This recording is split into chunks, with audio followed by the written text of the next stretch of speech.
গোপালগঞ্জে যে মানুষগুলো নিহত হলেন, হত্যাকাণ্ডের শিকার হলেন, তার দায় কার? কার জয় হলো, কার পরাজয় ঘটল?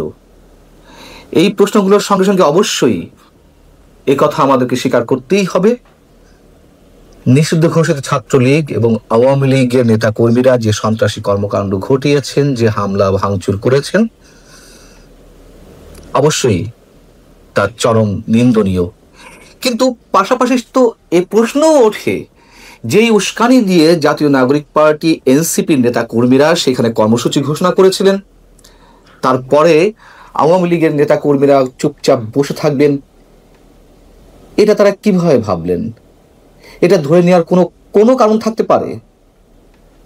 এবং যে প্রশ্নটি শুরুতে করছিলাম, এই হত্যাকাণ্ডগুলোর দায় কার? আচ্ছা, শেখ হাসিনার বিচার চলছে, তাই না?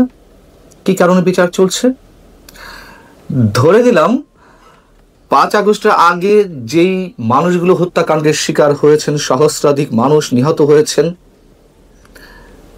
তাদের কেউই অন্য কারো গুলিতে নিহত হননি।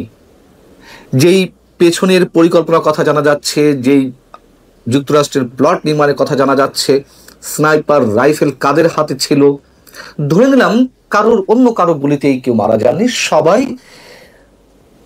পুলিশ কিংবা আইন শৃঙ্খলা রক্ষাকারী বাহিনীর গুলিতে মারা গেছেন। সেই আইন শৃঙ্খলা রক্ষাকারী বাহিনী কার ছিল? শেখ হাসিনা সরকারের ছিল। তাহলে সেই গুলির নির্দেশ শেখ হাসিনা দিয়েছেন এবং নির্দেশদাতা হিসেবে শেখ হাসিনার বিচার কার্য চলছে। তাহলে প্রশ্ন হচ্ছে, এখনকার পুলিশ সহ আইন শৃঙ্খলা রক্ষাকারী বাহিনী কার? তারা তো আর শেখ হাসিনার নির্দেশে চলছে না, নিশ্চয় চলছে এই সরকারের নির্দেশে।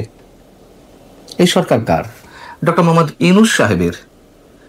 তাহলে এই যে মানুষগুলো হত্যাকাণ্ডের শিকার হলেন, কার নির্দেশে গুলি চালানো হলো? এখন তাহলে বিচার করতে হবে কার? যে মানুষগুলো নিহত হয়েছেন, সেই নিহতর খবর আমরা দেখলাম সন্ধ্যা 6:30 7টা পর্যন্ত কোনো গণমাধ্যমে এ সংক্রান্ত কোনো খবর নেই, কোনো অনলাইন পোর্টালে নেই, কোনো টেলিভিশন চ্যানেলে নেই। সন্ধ্যা 6:30 7টার দিকে একযোগে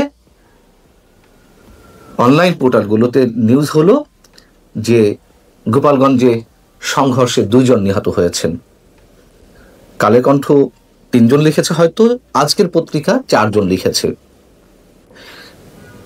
আমরা যেটুকু খবর পাচ্ছি, নিহতের সংখ্যা সম্ভবত এর চেয়ে আরো অনেক বেশি। দুপুর থেকে সংবাদ পাচ্ছিলাম যে কতজন নিহত হয়েছেন, কতজন আহত হয়েছেন, কিন্তু সেই 3টা 3:30 4টা থেকে কোনো গণমাধ্যমে কোনো খবর ছিল না। এতগুলো মানুষের দায়ভার, হত্যাকাণ্ডের দায়ভার কার? এবং কেউ কেউ হয়তো প্রশ্ন করতে পারেন, শুরুতে বলছিলাম যে আওয়ামী লীগ সন্ত্রাসী কর্মকাণ্ড ঘটিয়েছে বা ঘটাচ্ছিল, তাহলে কি পুলিশ বসে থাকবে? গুলি তো তাকে করতেই হবে। তাহলে তো শেখ হাসিনার ক্ষেত্রেও একই কথা প্রযোজ্য হতে পারে। 5 আগস্টের আগে যে সারা দেশে বিশৃঙ্খলা, যে অরাজক পরিস্থিতি, তার নিয়ন্ত্রণের জন্য শেখ হাসিনা গুলি করার নির্দেশ দিয়েছেন। যদি দিয়ে থাকেন, যুক্তির খাতিরে তাই আসে। এবং ঠিক একইভাবে তখন মেট্রো রেলে আগুন দেওয়া, বিটিভি ভবনে আগুন দেওয়া, যে ভাঙচুর, এবং সেগুলো তো এখন স্বীকারোক্তি সরাসরি এনসিপি, জাতীয় পার্টি, শিবিরের নেতারা দিচ্ছেন, জামাতের নেতারা দিচ্ছেন। পুলিশ হত্যা করে ঝুলিয়ে রাখার কৃতিত্ব নেয়া নিয়ে প্রতিযোগিতা চলছে। তাহলে শেখ হাসিনা তখন গুলি নির্দেশ দিয়েছিলেন, যদি দিয়ে থাকেন, তাহলে তো অপরাধ কিছু করেননি, তাহলে তার কেন অপরাধ, মানে তার বিচার হবে? আর যদি বিচার হতেই হয়, তাহলে 16ই জুলাই যে হত্যাকাণ্ডগুলো ঘটলো, আমরা স্পষ্ট দেখলাম যে গুলি করা হচ্ছে আইন শৃঙ্খলা রক্ষাকারী বাহিনীর পক্ষ থেকে। বিচার কি হবে এইগুলোর? যেমনটি আমরা প্রশ্ন তুলেছিলাম 16ই জুলাই, ঠিক 2024 আজকের এই দিনটিতে আবু সাইদ হত্যাকাণ্ডের শিকার হয়েছিলেন, তাকে পুলিশ গুলি করছে, রাবার বুলেট ছুটছে, তখন তো আমরা পুলিশের বিচার দাবি করেছিলাম এবং সেই বিচারের সূত্র ধরে মানে দাবির সূত্র ধরে শেখ হাসিনার বিচারও অনেকে করছিলেন। সরকার একটি বিবৃতি দিয়েছে, ঠিক 5 আগস্টের আগে শেখ হাসিনা সরকারকে যেভাবে দায়ী করা হয় যে এইভাবে মানুষ মরছে, সেই সম্বন্ধে একটি কথাও উল্লেখ করা হচ্ছে না সরকারের বিবৃতিতে। শুধু মেট্রো রেল কিংবা বিটিভি ভবনে গিয়ে শেখ হাসিনা কাঁদছেন, তাও তো সেখানে আবু সাইদের কথা উল্লেখ করেছিলেন তিনি যখন সম্ভবত বিটিভি ভবনে গেলেন ক্ষতিগ্রস্ত বিটিভি ভবন পরিদর্শন করতে। কিন্তু সরকার যে বিবৃতিটি দিয়েছে সেখানে তো এই হত্যাকাণ্ড নিয়ে একটি শব্দও নেই, যারা নিহত হয়েছেন তাদের উদ্দেশ্যে কিছু বলেনি।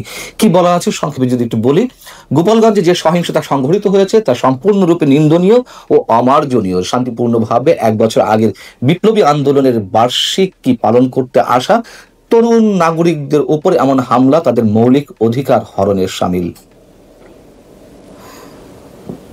এনসিপি মার্চ টু গোপালগঞ্জ ঘোষণা দিয়ে যে সমাবেশ বা সভার আয়োজন করেছিল, তারা কি মনে করেছিল যে গোপালগঞ্জ তারা দখলে নিয়ে নেবে, খুব সহজে গোপালগঞ্জে সভা সমাবেশ করে চলে আসবে, এর মধ্য দিয়ে তারা প্রমাণ করতে পারবে যে গোপালগঞ্জ তারা স্বাধীন করে নিয়েছে? এই ধরনের পরিকল্পনা ছিল? মানে গোপালগঞ্জে যারা আওয়ামী লীগ ছাত্রলীগ করেন 90 থেকে 95% মানুষ, তাদের সবাইকে আন্ডারমাইন করেছিলেন। করাটা কি ঠিক হয়েছে? তারা কি মনে করছেন যে তাদের খুব বিজয় হয়েছে, খুব সহজে মানে অন্তত সমাবেশটি করতে পেরেছে? তারা গোপালগঞ্জের বুকের উপর দাঁড়িয়ে বলতে পেরেছে যে মুজিববাদ মুর্দাবাদ, মুজিববাদ নিপাত যাক, এটি তাদের বিজয়? খুব সাহসিকতা দেখিয়েছে। এতই সাহসিকতা দেখালো যে তাদেরকে ফিরতে হলো সেনাবাহিনীর ট্যাঙ্কের মধ্যে লুকিয়ে। পুরো রাষ্ট্রযন্ত্র ব্যবহার করে তারা সমাবেশটি করেছে। অনেকে বলতে পারেন যে তারা বীরত্ব দেখিয়েছেন, সমাবেশটি তো করেছে। আওয়ামী লীগের সময় যখন ছাত্রলীগ যুবলীগ বা আওয়ামী লীগের নেতা কর্মীরা রাষ্ট্রযন্ত্র ব্যবহার করে পুলিশ সহ সব ধরনের আইন শৃঙ্খলা রক্ষাকারী বাহিনীর সহযোগিতায় বিরোধী দলের উপর হামলে পড়ে, যখন তারা নির্বিঘ্নে তাদের সমাবেশটি করে ফেলতে পারে, বিরোধী দলের সমাবেশ করতে বাধা দেয়, তখন কি আমরা তখন বলেছি যে এগুলো খুব বীরত্বপূর্ণ কাজ? আমরা হেসেছি না? এগুলো কাপুরুষতা বলে উল্লেখ করিনি?